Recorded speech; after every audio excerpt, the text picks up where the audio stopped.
That useless coward deserves to lose everything. The text lit up my phone at 11:47 p.m. on a Tuesday night. My name is Daniel Grayson. I'm 38. I've worked as a school counselor at Jefferson Middle School in Kansas City, Missouri for 12 years. Married to Elise for 9 of them. I thought we were solid. The message wasn't meant for me. It came through because of a shared cloud account, something I'd set up years ago, never thinking twice about it. She was texting her sister, Lauren, talking about me, about our marriage, about what she planned to do to me. I sat in my home office, staring at the screen. Elise was upstairs, probably asleep or pretending. Hard to tell these days. He's such a weak man. Another message. The judge will believe anything I say. I didn't rush upstairs, didn't demand an explanation. I just sat there in the dark while the silence of the house wrapped around me. The same house I'd paid for over the past 7 years. The same walls I'd painted. The same pipes I'd fixed, the appliances I'd replaced. Something had felt off for a while, little things. The growing distance. The late nights at work that always came with impossible deadlines. The way she stopped asking about my day. Stopped laughing. Stopped touching me unless she had to. I tried to bring it up. We need to work on us, I said one night at dinner. She looked at me like I was speaking Martian. Work on what, Daniel? Everything's fine. It wasn't. And now I knew why. I kept scrolling. Messages going back weeks. Talks of divorce lawyers. Asset shielding. Strategies to make me look bad in court. He never even yells, Elise wrote. But that's the beauty of it. I can say he intimidates me just by being quiet. That I feel threatened even when he's calm. No racing pulse. No trembling hands. Just a deep chill settling in my chest. The woman I'd loved for almost a decade wasn't just leaving me. She was planning to annihilate me. I powered off the phone and climbed into bed. She was already there, turned away, breathing slow and steady. I lay beside her, eyes open until sunrise spilled through the blinds. When she woke up, I made her coffee like always, kissed her cheek like always, told her to have a good day. But everything had changed. She just didn't know it yet. We met 9 years ago at a teachers' conference in Springfield. Elise was there representing her marketing firm. I was leading a workshop on adolescent resilience. She was sharp, beautiful, ambitious. We talked for 3 hours in the hotel bar. I'd never met anyone like her. Where others were mild and comfortable, she was bold and driven. She made me feel like I could reach further, dream bigger. We got married 2 years later. A small ceremony, just family. For the first few years, I felt like I'd hit the jackpot. She pushed me to apply for head counselor to finish grad school. I encouraged her too. When Nexara Labs offered her a senior marketing role, I celebrated with her. When she wanted a new kitchen, I learned to install cabinets so we could afford better appliances. But eventually, my support wasn't enough. My promotions weren't big enough. My paycheck wasn't large enough. Our life wasn't exciting enough. You're comfortable being average, she'd said during one of our last real conversations, 6 months ago. That's your problem, Daniel. You don't want anything badly enough to fight for it. I told her I was fighting for this life, for us. Helping kids. Coming home to her. That's what mattered. She looked at me with disdain. You sound like an old man. We're not even 40. I should have seen it coming. The secretive phone calls. The weekend visits to her sister I wasn't invited to. The new perfume. The new clothes. I need space, she'd said one evening in February. Maybe we should try a trial separation. I suggested counseling. She agreed, then showed up to 2 sessions. Spent both blaming me. Said I didn't listen, didn't understand her needs, made her feel stuck. After the second session, the counselor, Patricia Hoffman, looked at me and said, gently, sometimes one partner checks out long before they admit it. Now, those texts made that painfully clear. Elise hadn't been working on us. She'd been preparing to bury me, and I'd given her the ammo. For 3 days, I read every message. Dozens. She'd talked to lawyers, moved money to secret accounts, spoke with a domestic abuse counselor, enlisted a friend to lie about seeing bruises. The key is to paint him as controlling, she wrote, like how he handles all the bills, how he gets weird when I want to go out, or how he doesn't like me working late. Everything I did out of love was being reframed as abuse. Being good with money, financial control, disappointed when she flaked on plans, emotional manipulation, wanting to spend time together, possessiveness. But the most chilling part was her confidence. Daniel's image will work for me, she'd written. Everyone thinks he's this warm, gentle guy. So when I say he's been emotionally abusive, it'll hit hard. People love a good scandal. She was right. People did think they knew me. 12 years as the calm in other people's storms. She was going to flip that into a weapon. I didn't lash out, didn't confront her. I went quiet, strategic. That Friday, I visited 3 different electronics stores around Kansas City, bought a basic home security system, paid cash, installed cameras in the living room, kitchen, hall, and office. Missouri's one-party consent law let me record inside my home legally. I told her it was for security. After all, there had been local break-ins. Whatever makes you feel better, Daniel, she said, barely glancing up. If she had looked closer, she'd have seen something different in me, a calm, a focus. The cameras rolled starting Monday. By Wednesday, I had more than enough. But I kept them running for 3 more weeks, just to be sure. Some fights are worth having. This one, worth winning. Tuesday afternoon, Elise rehearsed her lines in the living room. Standing before the mirror, she practiced her expressions.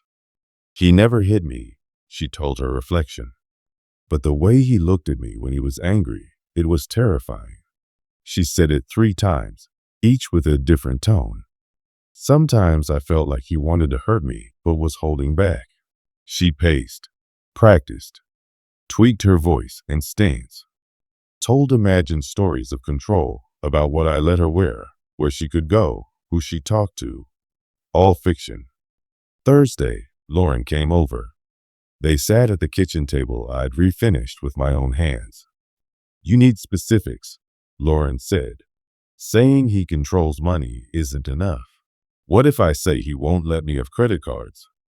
That I have to ask to spend more than $50? Elise offered. She'd spent $8,000 in the last 3 months alone, mostly on herself. Perfect, Lauren replied. And say he gives you the silent treatment, that you're always walking on eggshells. They laughed, planned, schemed. In the kitchen where I'd made her breakfast every morning for 7 years. Then came Friday night. Elise was on the phone with a man I didn't recognize. No, he doesn't suspect a thing, she said. He still thinks we're fixable. He's too trusting, too soft. The man said something I couldn't hear. Trust me, she replied. Once this is over, I'll have enough to start fresh. He'll be wrecked.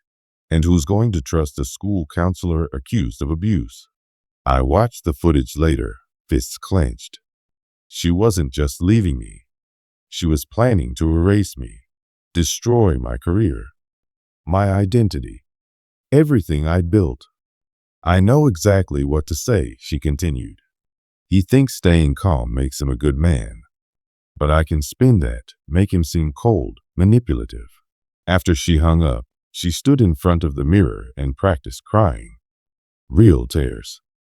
Checking herself in the glass. I shut off the monitor. Sat in my office for an hour. 9 years of love, of loyalty, of trust. I didn't know the woman I married. I'd been living with a stranger, one who was preparing to burn my life to the ground for sport. The discovery happened on a Monday morning in March. Elise assumed I had left for work, but I'd forgotten my lesson plans and circled back. That's when the cameras caught her on the phone with someone new. A woman this time. Attorney Williams' office, the voice said. I've reviewed your consultation notes. I believe we have a strong case for spousal support and division of assets. Elise was at the kitchen island, a legal pad open in front of her. What about the emotional distress claim? She asked. I've been documenting everything, just like you said. Excellent. Now, you mentioned there were no physical witnesses to the alleged abuse. That's tricky. But if you have medical documentation, I don't, Elise cut in. He's too careful, never left a mark. It was all mental and emotional. There was a pause on the other end. Then we'll need to lean on your testimony and any proof of controlling behavior, texts, emails, financial records showing isolation. I watched her nod, eager. I can get all of that. And my sister will testify. She's seen how he treats me. Good. Now, one more point. Missouri is a no-fault divorce state, but if we establish abuse, we can significantly increase your support award. The judge will want evidence of a pattern. Can you do that? How? Elise asked. Start a journal. Write down every argument, every moment of raised voices or suspicion. Even ordinary disagreements can seem like intimidation if worded carefully. My stomach turned as I watched my wife take notes, writing phrases like felt unsafe and afraid to disagree. One last thing, the attorney added. We need to show a pattern of isolation. Can you argue he discouraged your friendships or career? Oh yes, Elise said brightly. He always acted weird when I worked late or traveled. I'll say he made me choose between my job and peace at home. That was a lie. I'd backed every promotion, every late night. I'd been proud of her, even when it meant eating takeout alone and going to bed without her. Perfect, the attorney said. With the right framing, we're likely looking at long-term alimony, maybe permanent. After hanging up, Elise wrote in what looked like a journal. 10 minutes later, she called Lauren. It's happening, she whispered. The attorney says I can probably get the house too. All I have to do is make him look like a monster. Are you sure you want to go that far? Lauren asked. He's weak, Elise snapped. And weak men deserve what they get. I'm not sending him to prison. I'm taking what I'm owed after 9 wasted years. She spoke for an hour about her plans, the downtown apartment, the business she'd launched with her divorce settlement, and the new guy she was seeing. That part felt like a punch to the chest. That night, she made dinner, smiling, acting like the devoted wife she'd never really been. How was your day? She asked, like she had for 9 years. Fine, I said. Just fine. 2 could play that game. On Wednesday, I called in sick and drove to Jefferson City. I met Thomas Grant, a quiet divorce attorney with a tired office in a converted house. No glitz, just shelves of file folders. Grant looked about 60, hair graying, eyes worn. Mr. Grayson, he greeted. Tell me what's going on. I laid it all out, the footage, texts, recorded calls. Weeks of evidence showing Elise rehearsing lies and planning perjury. He watched several clips in silence, then leaned back. In 30 years, I've never seen anything like this. Your wife basically recorded her own fraud. Is it enough? I asked. It's more than enough. But we have to be strategic. If we show our hand too soon, she'll say the footage is fake or taken out of context. We wait until she lies under oath. Then we strike. He explained the likely timeline. Elise would file first, ask for emergency orders, claiming fear, demanding the house, and support. Her attorney would build a portrait of a hidden abuser. And then, Grant said, we contradicted, not with emotion, but evidence. The judge will see this wasn't confusion. It was a scheme. I signed his retainer that day. Act normal at home, he added. She can't know you know. That was harder than I expected. Pretending. Eating dinner while she joked about the office. Watching her craft a story that could ruin my life. But the cameras kept recording. Every day brought more. Elise coaching Lauren, phone calls with her lawyer, lies rehearsed with friends. Friday, she told her friend Jessica over coffee, Daniel fools everyone. He's gentle in public, but cold at home. Controlling. Like he's just waiting for a reason to snap. Jessica hesitated. I've known Daniel for years. That doesn't sound like him. Exactly, Elise said. He hides it. But behind closed doors, it's different. It hit me then. She believed it. Or convinced herself to. That was more chilling than the lies. That night, she came to bed late. Daniel, she whispered. I didn't move. I know you're awake. We need to talk tomorrow. My blood ran cold. Was this it? She filed Thursday morning. A process server handed me the paperwork at school.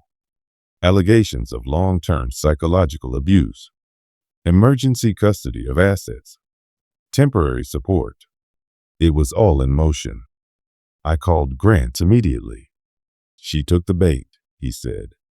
Now we wait for the hearing. The hearing lasted 4 hours. Elise sat looking meek in a navy dress. Her lawyer painted me as a private tyrant, a charming man in public, abusive at home.